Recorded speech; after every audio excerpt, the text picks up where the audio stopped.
This is a train tracking and travel production. Please like and subscribe if you enjoy the video.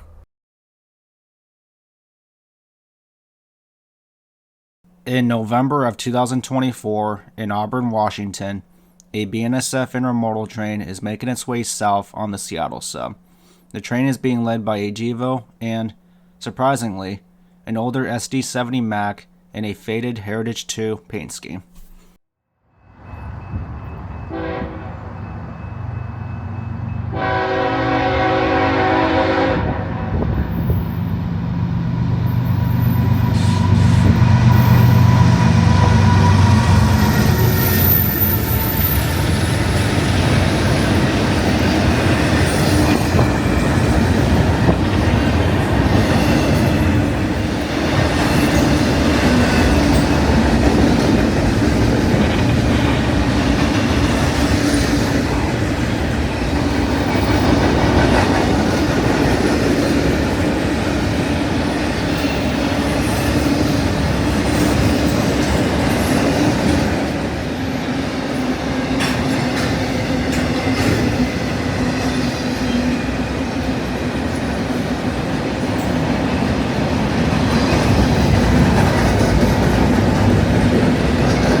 A little later, another intermodal train is making its way north towards Seattle.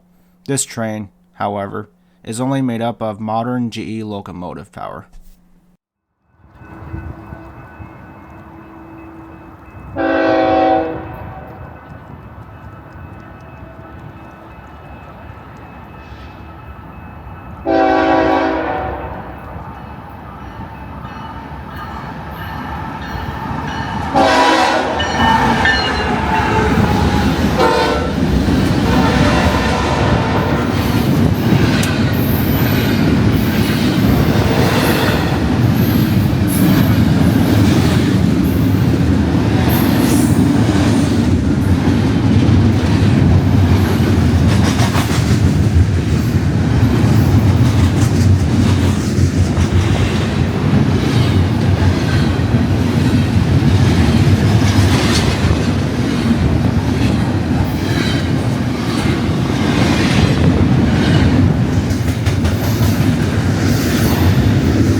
Here we have a BNSF track geometry train, or Geo Train, slowly making its way through town to enter Auburn Yard. The car in the rear contains special equipment to detect and measure any deformities in the rails it runs over.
Lastly, an empty garbage train is heading up north to collect another load of trash from our public services facilities to take back down to the landfills near the Columbia River.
Thanks for watching, and I hope to see you again soon.